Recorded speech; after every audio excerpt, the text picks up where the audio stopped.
Dwayne and Bud sat opposite each other in their issued apartment tucked away in a forgotten industrial zone near central Los Angeles in the year 2045. Bud was on the futon and Dwayne was on the recliner. Then there was a couch to complete the crescent. "What time is he supposed to get here again?" Bud asked. "Well, who knows to the exact minute with how the dissenters have been causing chaos," Dwayne replied. "Yeah, tried to forget about that for a while," sighed Bud. "I'm sure it won't be too much longer. Angelo isn't green," Dwayne replied. "Yeah." They both went silent for a good 2 minutes. Dwayne started to say, "I wonder if I should." At that moment, the perimeter alarm went off on their control table.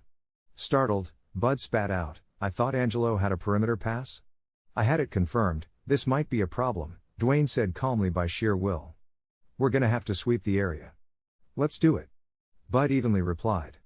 "You operate the portable analog sonar. I'll operate the 10mm if we need it," Dwayne said, matching Bud's even tone. Bud activated the sonar and checked the instant reading, nothing within 30 meters. "Okay, let's set out," Dwayne hushed.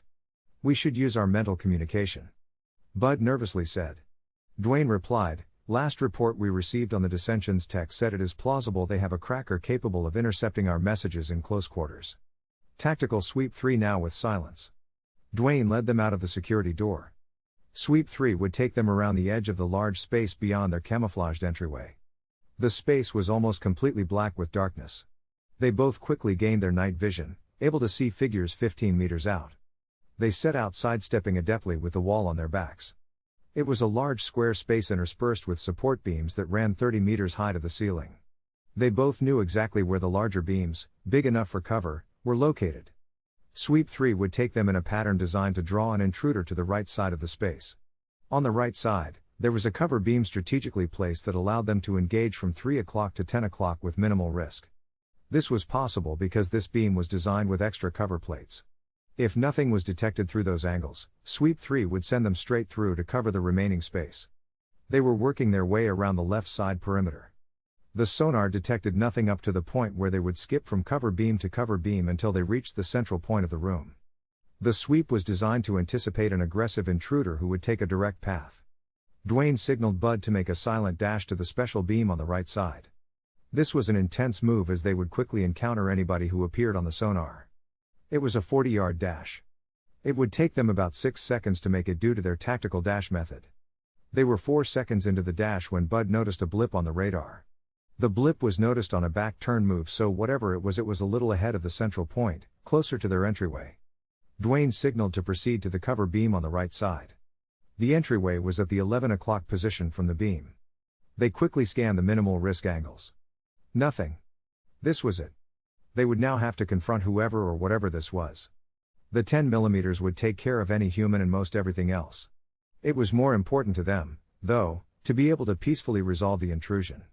This would enable them to get information out of the intruder and place a cover experience in their mind that would cloak anything they learned about Dwayne's and Bud's location. They started methodically covering the distance to the entryway while using the full breadth of the sonar. 20 yards left to the entryway, they detected something 10 meters in front of the entryway, not moving. Dwayne heard labored breaths and grunts of pain. He signaled Bud that he was going to trip the lights. He raised the 10mm in the direction of the intruder and tripped the lights with the remote control. The lights instantaneously lit the whole area. It was Angelo's. He was kneeling on one knee and gripping his left side rib area with his right hand. Suddenly to their right a man cried out, "The dissension is not to be toyed with.